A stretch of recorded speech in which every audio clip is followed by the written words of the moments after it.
Assalamualaikum warahmatullahi wabarakatuh. Alhamdulillahirabbil alamin. Wa bihi nasta'inu ala umuri dunya waddin. Wa sallallahu ala sayyidina Muhammadin wa ala alihi washabbihi ajmain, amma ba'd. Adik-adik santri pondok pesantren Nahdlatul Mubtadiin dan ibu-ibu jamaah majelis ta'lim binaan di mana kami memberikan kajian di dalamnya. Kajian ini kami lanjutkan kembali sebagai pengganti dari terhalangnya kita untuk bisa pertemuan langsung dalam satu majelis disebabkan karena virus COVID-19 yang sampai hari ini masih menurut anjuran pemerintah untuk terus kita waspadai. Maka inilah kajian kita lanjutkan, kajian Safinah, masuk pada bab hamdalah. Alhamdulillah utai sekabehane puji ikulillahi kagungane Allah atau kadai Allah Rabbil Alamina. Siapa Allah yang dimaksud di sini adalah Rabbil Alamina, kang mengerani wong alam kabeh. Wa bihi lan ing Allah nasta'inu nuwun pitulung kula ala umurid dunya ing atase pira-pira perkara dunia wa dini lan perkara agama.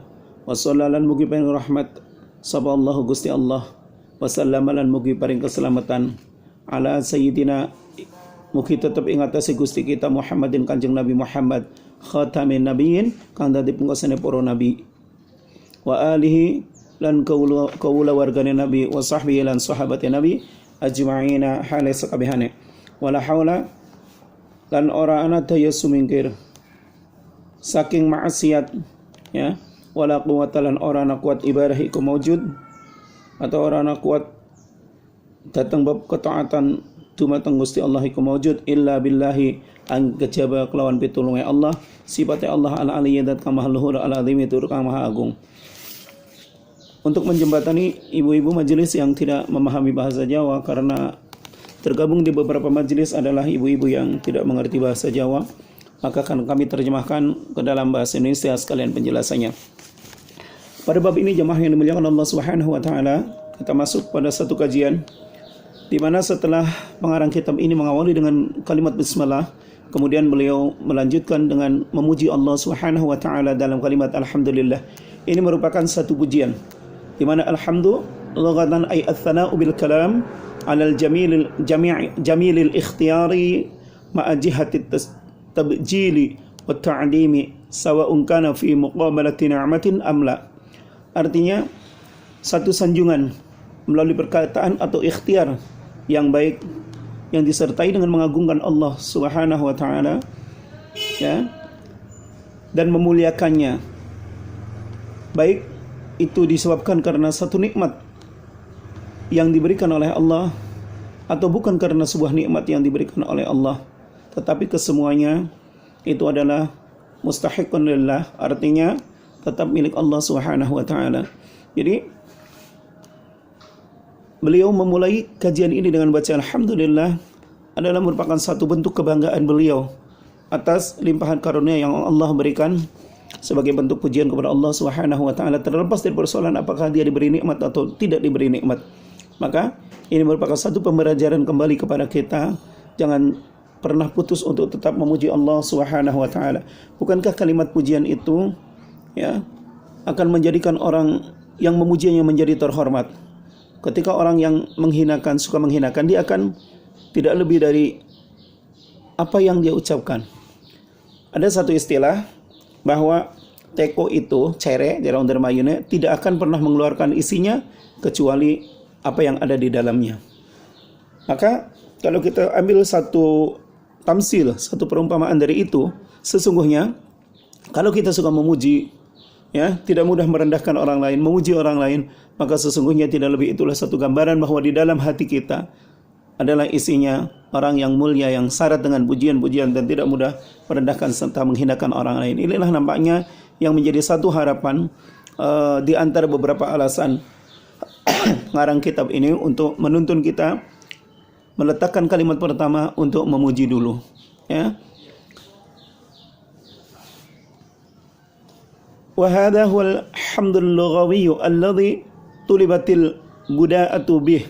Inilah makna memuji yang dikehendaki oleh pengarang kitab ini. Jadi yang dikehendaki adalah hamdun, pujian, ya, pujian yang bermakna lughawi, bukan secara istilahi, ya, sehingga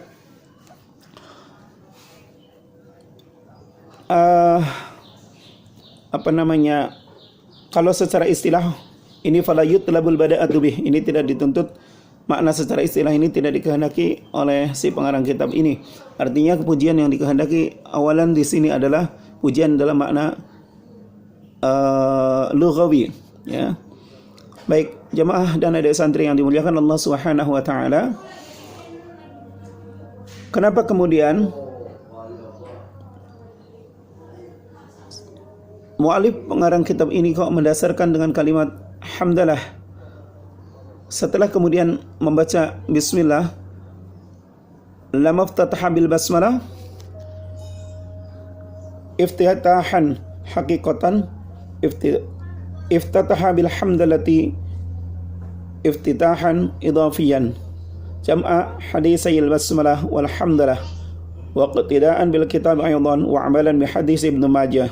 Kullu amrin dibalin la yubda'u bihi bil hamdalah fa huwa ajdam, wa fi riwayatin fa huwa aqta, wa fi riwayatin fa huwa abtar, wal ma'na ala kulli maqtu'ul barakah wa naqisuha wa qaliluha. Kata pengarang kitab ini, adik-adik sekalian, kenapa kemudian kok setelah bismillah kemudian langsung beliau memaparkan dalam kalimat alhamdulillahi rabbil alamin, utai sekabehane puji iku lillahi, alhamdu utai sekabehane puji iku lillahi kagungan Allah, rabbil ay muslihu, ya, Tuhan yang mengutus atau memelihara atau mengurus seluruh alam, ya, yang mengurus atau memelihara. Rabbun, ya, Rabbun itu maknanya ya pemelihara, ya. Makanya biasanya ya tukang ngurus, makanya biasa guru itu bukan hanya mu'alim tapi juga murabbi, karena dia sebagai pemelihara juga yang ngurusi bocah, ya, ya, kemudian memelihara anak. Inilah murabbi. Allah itu Rabb, yang ngurus, yang memelihara, ya.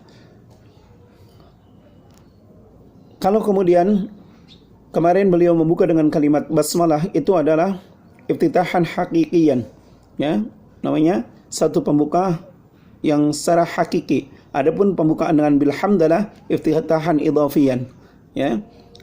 Jadi kalau membukanya dengan kalimat hamdalah, ini namanya iftitah idafi, ya, iftitahan idafiyan, ya. Untuk apa? Jam'an, beliau hanya menginginkan penggabungan baina hadisayil basmalah wal hamdalah, karena ada dua hadis. Satu hadis menyatakan kullu amrin diwalin la yubda'u fi bismillahirrahmanirrahim fa huwa aqta au abtar au abjam, seperti yang kemarin sudah kami paparkan. Nah, sementara di hadis yang lain seperti diriwayatkan oleh Ibnu Majah, kullu amrin diwalin, Ibnu Majah rakam 1894, ya.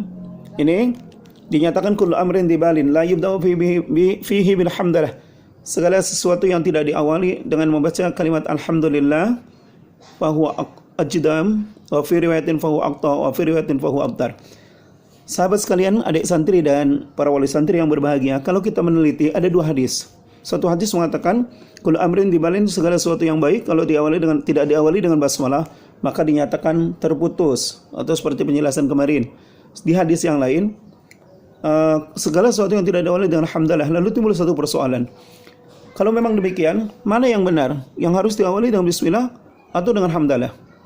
Sahabat sekalian yang dimuliakan Allah Subhanahu wa taala, Imam Asy-Syafi'i rahimahullah ketika menjelaskan apabila ada hadis yang terkesan antara satu kehendak hadis, makna hadis yang satu dengan hadis yang lain kok bertentangan, maka bagaimana caranya? Paling tidak ada 3 langkah. Pertama adalah al-jam'u, dengan cara menggabungkan. Nah, yang ini yang kemudian kita akan coba ambil atau diambil oleh musannif pengarang kitab ini adalah menggunakan teori al-jam'u, ya, teori al-jam'u. Sampai kemudian nanti kata Imam Syafi'i ada 3 langkah, yang terakhir adalah ditakhrij, ya, ditakhrij hadisnya, ya.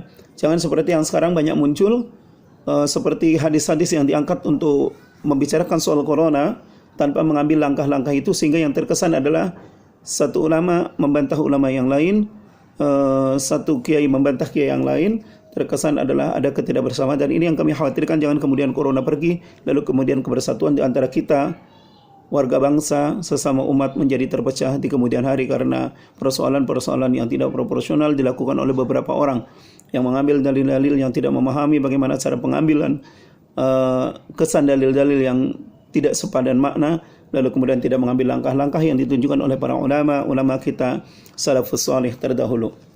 Sehingga pengarang kitab ini mencoba menggabungkan, sehingga tadi saya katakan bahwa ketika kemudian diawalinya pembukaan ini dengan kalimat basmalah, iftitahan hakikian, namanya pembuka yang makna hakiki. Sementara kalau bila hamdalah namanya iftitahan idhafiyan, jadi pembuka yang merupakan satu penyandaran, ya, satu penyandaran,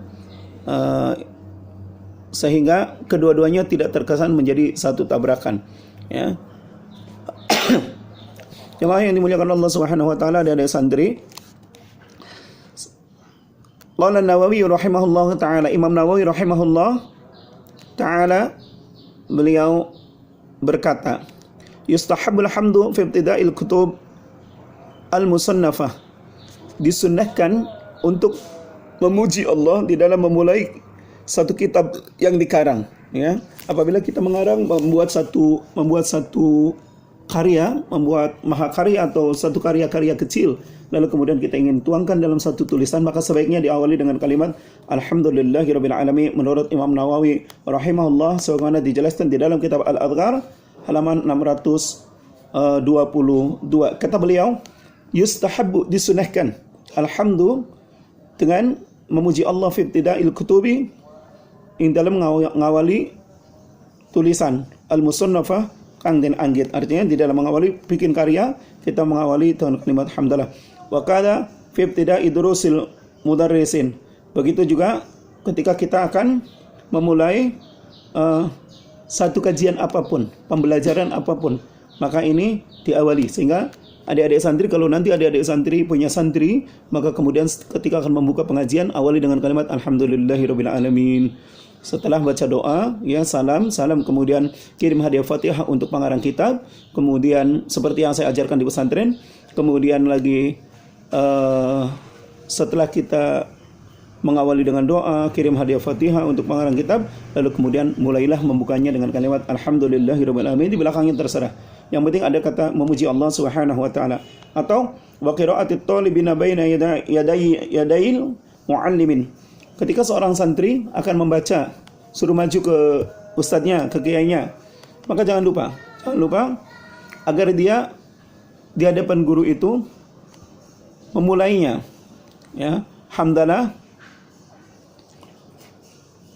diawali dengan baca alhamdulillahirabbil alamin. Ini etika, ini tata krama bagi orang yang dia sedang belajar, ya. Wa ahsanul ibarati fi dzalika alhamdulillahi afwan sawa'un qara'a hadisan aw fikhan aw ghairihima, baik itu yang dibaca kitab-kitab hadis maupun kitab fikih maupun selain kedua kitab itu.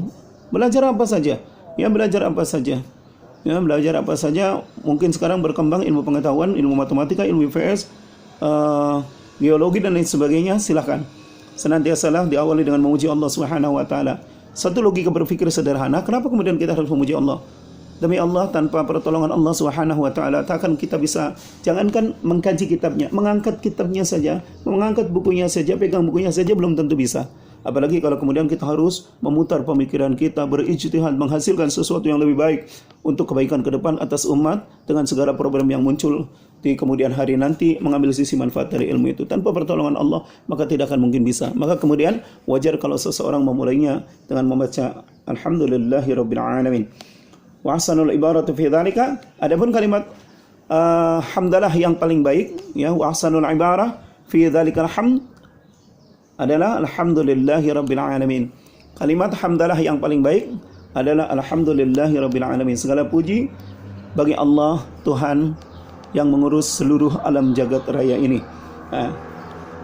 Wa qala ba'du Syafi'iyah, sebagian ulama pengikut Imam Asy-Syafi'i rahimahullah, ya, juga dijelaskan di dalam kitab Al-Adhkar halaman 630, beliau mengatakan afdhalul mahamid ayyuqala alhamdulillahi hamdan yuafi ni'amahu wa yukafi'u mazidah, ya. Jadi kalimat alhamdulillahnya itu yang bagus adalah alhamdulillahi hamdan yuafi ni'amahu wa yukafi'u mazidah. Ini menurut sebagian ulama pengikut Imam Asy-Syafi'i rahimahullah. Wa qila afdhalul mahamid ayyuqala alhamdulillahi bi jami'i mahamidihi kulliha ma alimtu minha wa ma lam na'lam. Sebagian lagi mengatakan kalimat yang bagus adalah untuk mengucapkan kalimat alhamdulillah sebagai pembuka segala sesuatu adalah dengan kalimat alhamdulillahi bi jami'i mahamidihi kulliha ma alimtu minha wa ma lam a'lam. Ya, artinya segala puji bagi Allah dengan segala pujian-pujian kepadanya, baik pujian yang dapat kita ketahui dari semuanya maupun lam a'lam yang kita tidak ketahui. Zada ba'dhum, kemudian sebagian lagi menambahkan dalam kalimat adada khalqihi kullihim ma 'alimtu minhum wa ma lam a'lam. Jadi sebagian ulama menambahkannya dengan kalimat adada khalqihi kullihim ma 'alimtu minhum wa ma lam a'lam, yang artinya puji sebanyak jumlah, ya, adada khalqihi kullihim, puji sebanyak jumlah semua makhluknya, baik pujian yang dapat saya ketahui dari mereka ataupun tidak, ma'alimtu minhum wa ma lam a'lam. Baik, adik-adik santri dan para jemaah yang dimuliakan Allah Subhanahu wa taala, masih kita lanjutkan kembali. Wa fi khabar Ibnu Majah juga dijelaskan di dalam hadis yang diriwayatkan oleh Ibnu Majah rahimahullah atau radhiyallahu an, ini namanya taraddi. Ya, taraddi itu tidak, kalau untuk baginda Rasul yang mulia sallallahu alaihi wasallam kita menggunakannya dengan kalimat kalau Rasulullah sallallahu alaihi wasallam, ya. Kalau untuk para sahabat kita menggunakan taraddi radhiyallahu anhum, boleh, ya, sahabat siapapun atau orang-orang soleh boleh, ya, menggunakan radhiyallahu anhum. Untuk orang soleh, untuk para aulia illah, untuk para sahabat menggunakan radhiyallahu anhum. Wa bi khabar Ibnu Majah Sahifah 3803, ya, Sahifah 3803, ana Aisyah kana Rasulullah sallallahu alaihi wasallam idza ra'a ma yuhibbu qala alhamdulillahi alladhi bi ni'amihi tatimmu salihah wa idza ra'a ma yukrahu qala alhamdulillahi ala kulli hal rabbi inni a'udzubika min hali ahli an-nar. Ya, sahabat santri yang berbahagia dan jemaah yang dimuliakan Allah Subhanahu wa taala. Jadi dalam hadis Ibnu Majah baginda Rasulullah dari Siti Aisyah radhiyallahu anha mengatakan kana Rasulullah sallallahu alaihi wasallam idza ra'a ma yuhibbu, apabila baginda Rasul sallallahu alaihi wasallam melihat sesuatu yang dia sukai, ra'a ma yuhibbu, ya, idza ra'a nalikane ningali ma ing barang yuhibbu kang den senengi, ya, ketika dia melihat Rasulullah melihat sesuatu yang disukai, qala, dia berkata, baginda Rasul yang mulia berkata, alhamdulillahilladzi bi ni'amihi tatimmus salihah. Kata Rasulullah, segala puji bagi Allah karena nikmatnya semua kebaikan-kebaikan akan menjadi sempurna. Ya, jadi kesempurnaan sebuah kebaikan itu tidak lain karena nikmat Allah Subhanahu wa taala. Wajah yang cantik ini kalau bukan karena nikmat Allah enggak mungkin. Ya, tanpa karena nikmat Allah enggak mungkin cantik. Biarpun pakainya apalah, ya, pakai berbagai macam masker yang bisa nakut-nakutin suami, tetap aja nggak bakalan cantik. Tapi kalau kemudian kata Allahnya biar nggak maskeran tapi dibikin cantik, yo cantik, ya. Ya. Dan wanita, satu-satunya wanita yang cantik ini di dunia yang diakui khususnya di Indonesia itu adalah Syahrini. Kenapa Syahrini? Karena Syahrini maju cantik mundur cantik. Nggak tahu itu pakai masker apa. Ibu-ibu nanti boleh tanya deh. Ya, tapi terlepas dari masker apapun, kalau Allah karena nikmatnya berikan dia cantik, tetap cantik. Kalau belum cantik, biarpun dikasih, kalau belum dikasih nikmat cantik oleh Allah, biarpun sudah pakai berbagai macam masker, malah raine jerawatan kabeh, belum tentu malah makin cantik. Ya, jadi itu yang diucapkan oleh Rasulullah, alhamdulillahilladzi bi ni'amihi tatimmus salihah. Segala puji bagi Allah yang karena nikmatnya adalah menjadikan kesempurnaan satu kebaikan. Wa idza ra'a ma yukrahu, tetapi sebaliknya ketika baginda Rasul yang mulia sallallahu alaihi wasallam melihat sesuatu yang tidak disukainya, maka baginda Rasul yang mulia sallallahu alaihi wasallam membaca doanya, membaca kalimat hamdalahnya bagaimana? Alhamdulillahi ala kulli hal, rabbi inni a'udzubika min hali ahlin nar. Ya, itu yang dibaca oleh baginda Rasul ketika Rasulullah melihat sesuatu yang tidak disukainya. Segala puji bagi Allah atas setiap perbuatan. Wahai Tuhanku, sungguhnya aku memohon perlindungan kepadamu dari perbuatan ahli neraka. Ya, jadi ini diibaratkan bahwa hal yang tidak menyenangkan itu atau sesuatu yang tidak disukai itu tentu dari amal-amal yang tidak solih, Maka Rasulullah bukan mencaci orang itu, karena kita tidak berhak untuk mencaci seseorang, melainkan kita doakan. Sekecilnya kita doakan. Lihat, subhanallah, betapa mulianya baginda Rasul yang mulia sallallahu alaihi wasallam tidak pernah melihat satu nilai kemaksiatan, hal yang tidak disukainya, lalu kemudian Rasulullah mencaci dia, apalagi kemudian angkat pentungan sambil ngomong Allahu Akbar, pentungi, pledok. Enggak, jangan. Ya, apa mending yang lebih kita takutkan nanti kalau yang satu bilang Allahu Akbar, angkat pentungan, pentungi, lalu kanan yang satunya lagi ngomong Sami Allahu liman hamidah, tangkis. Wah, bagus juga, tapi nanti akhirnya sujud bareng sampai tahiyat, lalu assalamualaikum, salaman, selesai. Cuma, dan adik santri yang dimuliakan Allah Subhanahu wa taala, sekali lagi bahwa ini satu gambaran betapa mulianya Rasulullah, yang kemudian bagi kita siapapun yang menyatakan diri yang ingin ikut kepada Rasulullah harus mengikut di mana Rasulullah sebagai qudwah shahihah, ya, atau uswatun hasanah, ya. Ini harus kita ikuti. Rasulullah tidak pernah membenci orang yang berbuat maksiat sekalipun, melainkan Rasulullah tetap mendoakan untuk kebaikan mereka. Kenapa? Siapa tahu nanti hidayah Allah suatu saat akan diberikan kepadanya yang tadinya maksiat sekalipun, lalu kemudian dia menjadi orang yang baiknya luar biasa. Bukankah kita sering melihat di kehidupan tengah-tengah kita ada orang yang tadinya maksiat, tukang minum, gila-gilaan lah. Bahkan dulu zaman sahabat baginda Rasul yang mulia sallallahu alaihi wasallam juga ada sahabat yang minum-minuman, nggak tanggung-tanggung, namanya Abdullah. Itu kalau minum, dia minumnya di mana? Di masjid. Dia nggak mau minum di pasar, nggak keren. Ya, nggak keren katanya. Minum di terminal, nggak keren. Dia kalau minum di mana? Di masjid. Wah, di masjid dia. Wah, minum congyang, OT, anggur orang tua, cap motor dan lain sebagainya. Kalau memang sudah ada. Wah. Lalu kemudian diminum, setelah itu mabok dia. Sehingga para sahabat itu melaknat. Ya. Lalu baginda Rasulullah sallallahu alaihi wasallam mengatakan, jangan kamu melaknat mereka. La tul'inu, jangan kamu melaknatnya, karena siapa tahu orang itu nanti orang itu sesungguhnya di dalam hatinya masih mencintai Allah dan Rasulnya.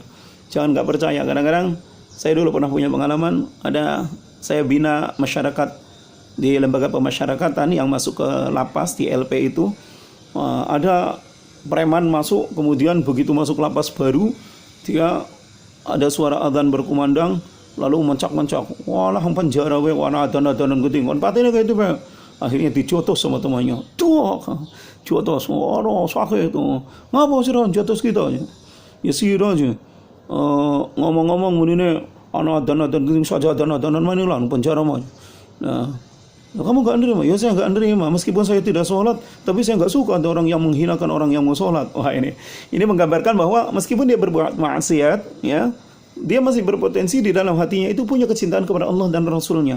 Lalu bagaimana? Jika satu saat dia ini dibimbing oleh Allah, bisa jadi orang ini justru lebih baik amaliyahnya dibandingkan kita yang dari kecil sholat terus.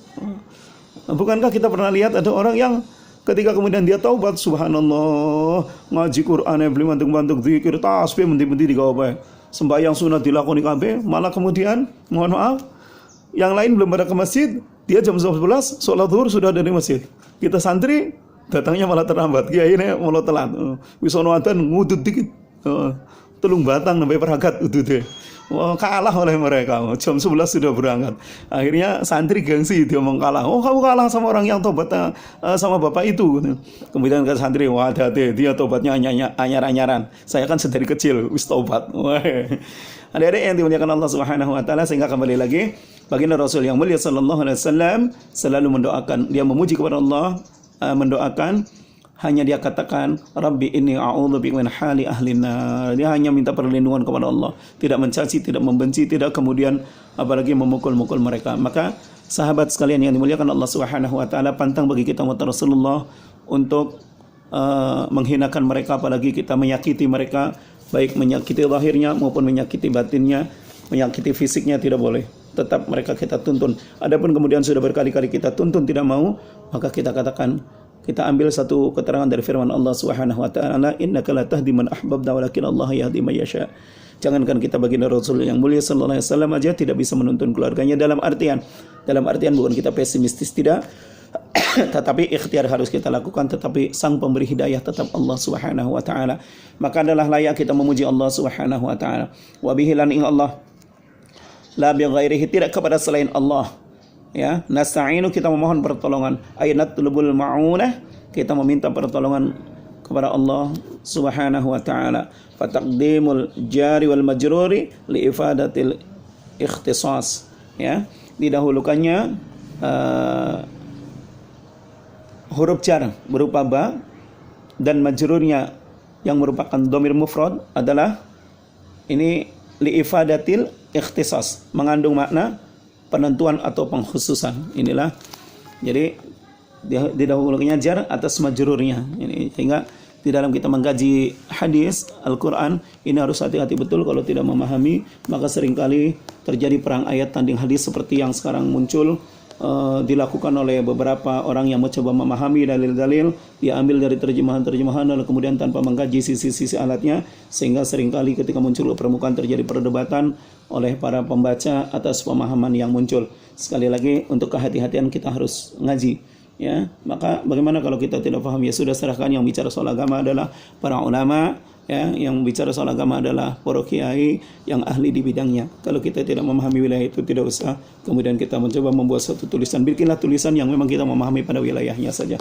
Baik, jemaah dan adik santri yang dimuliakan Allah Subhanahu wa taala, kita lanjutkan kembali sebagaimana kajian-kajian kita setengah jam. Pengajian kita minimal sampai 45 menit, yang kemudian 15 menit suka ada tanya jawab. Karena sekarang pengajiannya online maka tidak menggunakan tanya jawab. Kita lanjutkan saja.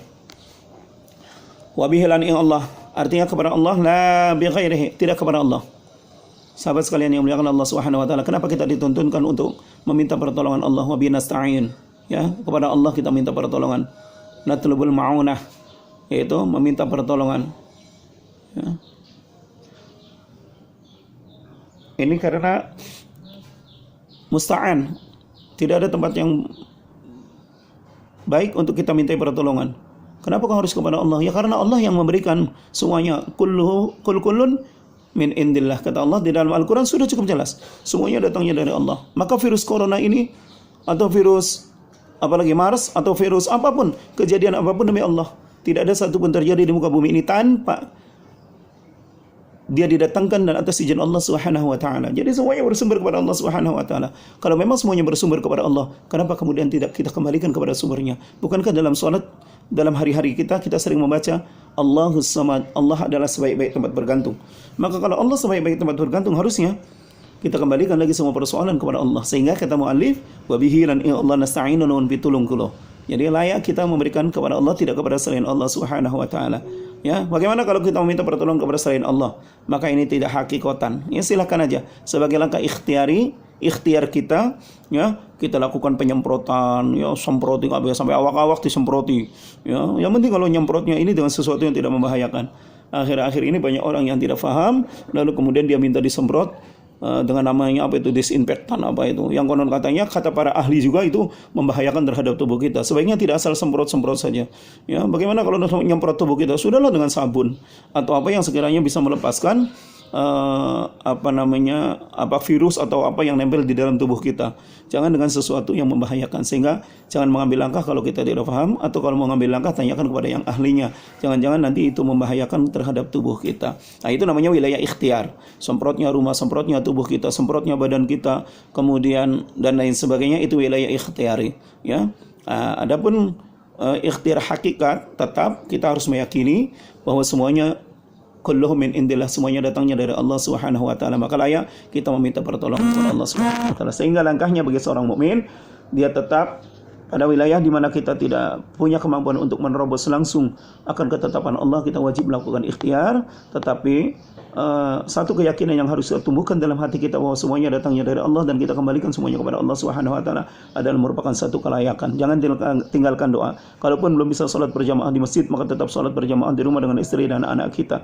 Kalau belum bisa i'tikaf di masjid, maka i'tikaf kita di rumah. Tinggal tetap di rumah dengan tetap kita memohon kepada Allah Subhanahu wa taala, tetap sabar, tetap memuji Allah Subhanahu wa taala. Untuk semua kita berdoa kepada Allah, mudah-mudahan semua petaka musibah ini agar segera Allah cabut kembali. Baik, karena waktunya sudah tinggal sedikit lagi. Wa sallallahu mugi paring rahmat sapa Allah Gusti Allah. Wa sallallahu mugi paring rahmat sapa Allah Gusti Allah. Wa sallama aizadahullahu tahiyatan wa sallallahu aizadahullahu atfan wa ta'ziman, ya.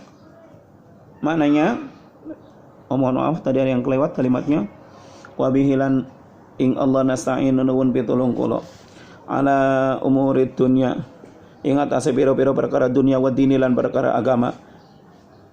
Yutlaqud-din lughatan ala ma'anin katsirah, ya, maknanya agama ini, ya, ini banyak sekali. Minha sebagian dimaknai dengan at-ta'ah, sebagian lagi wal ibadah, sebagian lagi wal jaza, sebagian lagi wal hisab. Wa syar'an, adapun jadi yang dimaksud agama ini adalah merupakan satu ketaatan. Jadi jangan orang ngaku beragama kalau kemudian dia tidak mau taat. Kalau orang beragama ya harus taat. Kalau nggak taat dia tidak beragama. Ya, kamu beragama enggak? Ya beragama. Kau sekarang dewek, ya karena itu, ya nggak bisa. Kalau orang beragama itu ya harus taat, ya, taat terhadap ketentuan yang Allah sudah tuntut, di mana dia harus melakukan ketaatan itu. Jadi nggak bisa kemudian orang beragama tapi tidak mengikuti, tidak patuh, ya, tidak memiliki nilai ketaatan. Atau ibadah, ya, merupakan satu pengabdian. Jadi kalau ngaku beragama tapi dia tidak melakukan ibadah, maka itu juga bohong, ya. Baik pengabdian itu Allah, pengabdian melalui hamba Allah yang kemudian nanti ending akhirnya tetap kita berharap kepada Allah Subhanahu wa taala mendapatkan kebaikan dari Allah, dari kebaikan kita terhadap makhluk. Ya, atau yang kita kenal kata istilah anak santri bilang, ada ibadah itu yang mahdhah atau ghair mahdhah.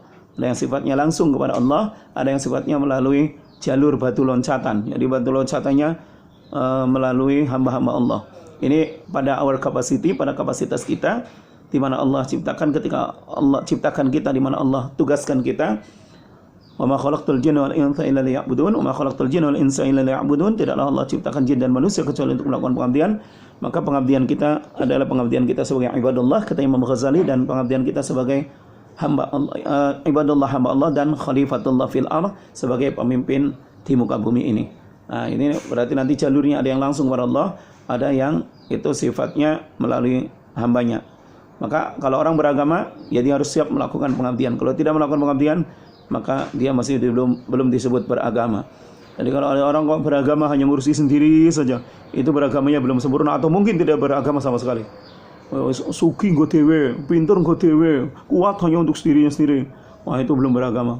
Kalau orang beragama, kalau kuat lindungi yang lemah, kalau dia kaya beri yang miskin, ya. Kalau kemudian dia pintar, ajari yang belum pintar, jangan malah dihina, ya. Orang belum pintar kok dihina-hinakan, apalagi dibid'ah-bid'ahkan. Orang selesai sholat kok dibid'ah-bid'ahkan, yang katanya gerakannya tidak memenuhi tuntunan Rasulullah, ya. Jadi jangan begitu. Kalau kamu punya kepintaran, kita punya kepintaran, maka tuntun yang belum pintar. Itu namanya bentuk pengabdian. Wal jaza wal hisab itu bisa juga dipahami sebagai hari pembalasan atau perhitungan. Maka orang yang beragama harus menyadari bahwa apapun semuanya tidak akan lepas dari pembalasan Allah Subhanahu wa taala, ya.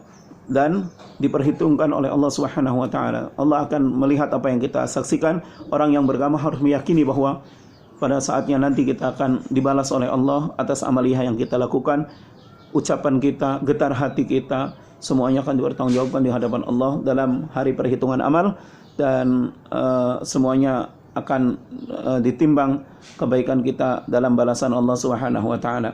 Sedangkan agama menurut istilah umurid dunya waddin, masih bicara ala umurid dunya waddin, ingat pira-pira perkara dunia waddin lan perkara agama. Wa syar'an ala ma syara'ahu Allahu ala lisanihi nabiyhi minal ahkam, ya. Artinya apa saja yang Allah telah memberikan syariat melalui lisan Nabi baginda Rasulullah sallallahu alaihi wasallam terkait dengan hukum-hukum yang ada, maka itulah yang dimaksud dengan agama, ya. Adik-adik sekalian, para jemaah yang dimuliakan Allah Subhanahu wa taala. Baik, kita lanjutkan kembali, buka kembali kitabnya, ya. Wa sumiya dinan li'annana nadinun lah, ay na'taqidu wa nanqadu wa yusama aydan millatan min haitsu anna al-malaka yumlihi ay yulqihi 'ala ar-rasul wa huwa yumlihi 'alaina wa yusamma aydan syar'an wa syari'atan min haitsu anna Allah syara'ahu lana ay bayyanahu lana 'ala lisanin nabi sallallahu alaihi wa alihi wasallam. Ya, kaitan dengan masalah agama ini ada yang menyebut dengan kalimat din, ada juga yang menyebut dengan millah, ada yang nyebut dengan wa yusamma aidan syar'an wa syari'atan, ya. Ada yang menyebut syar'an, ada yang menyebut syari'atan. Semuanya merujuk pada satu pemaknaan, yaitu yang dikehendaki adalah agama. Sehingga boleh saja orang kemudian dia menyebutnya din, boleh. Dia menyebutnya apalagi yang umpamanya syar'an, boleh. Dia menyebut syari'atan, boleh, ya. Kalau agama itu wasumiyadinan, kalau agama itu difahami dengan makna agama dengan sebutan din, artinya din itu din pelukan, ya. Ya kenapa? Ya kita peluk. Kenapa dipeluk? Karena kita yakin, kita yakini, ya. Li'annana nadayyanu lahu. Aina tak itu wa nanqadu, ya. Kita peluk itu karena kita meyakini dan kita ngikutin. Oh, dipeluk, diyakini, saya melu. Wah, bagaimana kalau disebut dengan istilah millah? Ya, dinamakan millah karena Allah yang Maha Raja menyebutnya demikian atas para rasul dan juga menyebutnya wa huwa yumlihi alaina, dan juga menyebutnya kepada kita. Nah, kalau kemudian syara'an atau syariatan dinamakan syariat atau syara', kenapa alasannya? Ya, alasannya adalah annallaha syara'ahu lana ay bayyanahu lana ala lisanin nabi sallallahu alaihi wa alihi wasallam. Artinya Allah Subhanahu wa taala menjelaskannya kepada kita melalui lisan baginda Rasulullah sallallahu alaihi wasallam. Wallahu alam. Silakan mau menggunakan istilah apa saja. Ya, yang penting perlu kita pahami di sini bahwa baik itu dalam urusan dunia itu dari bahasa dana yadnu dan yan, artinya dunyan, artinya pendek. Ya, dunia itu pendek. Baik kita berurusan dengan persoalan-persoalan yang jangka pendek seperti apa? Jabatan pendek, usia kita pendek. Nah, mana ada usia kita panjang? Apalagi umat baginda Rasulullah, standarnya adalah baginda Rasul. Jarang kita yang 100 tahun. Kalau ada yang 100 tahun, 70 tahun itu bonus. Syukuri aja. Dengan bagaimana cara mensyukurinya? Memperbanyak ibadah kepada Allah Subhanahu wa taala. Ya. Umur kita, jabatan kita, kedudukan kita, kekayaan kita semuanya pendek itu. Kapan orang kaya? Orang kaya itu bertahan kapan? Kalau belum bangkrut. Kalau sudah bangkrut, nangis juga. Kapan umur ini disebut panjang? Ya kalau belum Allah cabut rohnya. Kalau Allah sudah cabut rohnya, enggak usah nunggu sampai 50 tahun, 70 tahun, 35 tahun. Ya Allah ambil. Soal jalannya terserah Allah Subhanahu wa taala. Kematian itu macam-macam jalannya. Ada yang mati karena virus corona. Ada yang mati karena ketabrak laler. Oh, tabrak laler mati loh. Yo, laler anak 1440 itu nampak mata kabeh gawa motor enggak kelihatan yo nabrak ya pasti orang mati juga. Ada yang mati karena dibentak istri. Yo ada. Loh bagaimana enggak habis dibentak istri bawa kendaraan kepikiran. Akhirnya ada orang nyebrang kagok nabrak wiwitan yo mati juga. Oh, terlepas dari itu semua bahwa usia kita, jabatan, kedudukan, umur ini adalah sesuatu yang pendek. Semua yang terkait dengan keduniawiahan adalah pendek, ya. Nah, maka nanti kita harus minta tetap pertolongan kepada Allah meskipun itu sifatnya jarak pendek. Meskipun menyangkut persoalan-persoalan yang terkait dengan persoalan keagamaan kita, itu kita tetap meminta kepada Allah Subhanahu wa taala. Jangan minta kepada yang lain, naudzubillah, apalagi sampai minta kepada dukun-dukun. Ya, itu tidak akan diterima ibadahnya oleh Allah Subhanahu wa taala. Kaya dan miskin adalah merupakan satu hal yang biasa dan roda kehidupan manusia diputar. Kadang di atas, kadang di samping, kadang di bawah. Hari ini kita kaya, besok mungkin sedang, mungkin besok lagi jatuh. Kalau hari ini di bawah, mungkin besok kita akan diputar naik ke atas. Sehingga jangan sampai sesuatu hanya karena persoalan-persoalan dunia lalu kemudian membawa kita kepada bughdullah, murka Allah Subhanahu wa taala. Jamaah yang dimuliakan Allah Subhanahu wa taala, kaitan dengan masalah penjelasan Wassallallahu ala sayyidina Muhammadin, dan seterusnya kita akan lanjutkan pada kajian bagian yang kedua. Mudah-mudahan Allah Subhanahu wa taala senantiasa memberikan pertolongan kepada kita baik dalam urusan dunia kita maupun dalam persoalan urusan yang terkait dengan agama kita. Allah selalu berikan pertolongan kepada kita. Allahumma hdina ila siratikal mustaqim, siratal anbiya wal mursalin, siratal ladzina an'amta 'alaihim ghairil maghdubi 'alaihim waladdallin. Terkait dengan virus corona ini kita juga memohon kepada Allah Subhanahu wa taala, Allahumma inna hadzal maradu jundun min junudik. Sesungguhnya sakit ini adalah tidak lebih adalah tentara-tentara dari tentaramu yang kau turunkan. Ya, tusibu bihi man tasya, yang akan mengenai hanya kepada orang-orang yang kau kehendaki. Wa tasrifu amman tasa, dan akan juga dibelokkan dari orang-orang yang kau kehendaki. Fasrif anna ya Allah, maka Belokkanlah virus corona dan segala musibah bala yang ada di negeri ini, di dunia ini ya Allah, dari kami wa an walidina, dan kepada kedua orang tua kami, kemudian kepada keturunan kami, darorina ya, anak cucu kami, wa an buyutina, dan dari rumah-rumah kami, wa an biladi Indonesia wa madinati Indramayu khasah, negara Indonesia, Kabupaten Indramayu, wa biladil muslimin, dan dari negara-negara umat Islam. Allahumma anni masani yadhur, ya Allah, sesungguhnya kami sedang ditimpa sebuah kesusahan. Susah kami untuk bisa ngaji langsung dengan anak-anak santri dan para jamaah kami. Kami mengalami kesulitan ya Allah. Maka dari itu, wa anta arhamur rahimin, kepada siapa lagi kami hendak meminta selain kepada Engkau. Sehatkan kami, lindungi kami, bimbing kami senantiasa dalam ridhamu. Billahi taufiq wal hidayah. Assalamualaikum warahmatullahi wabarakatuh.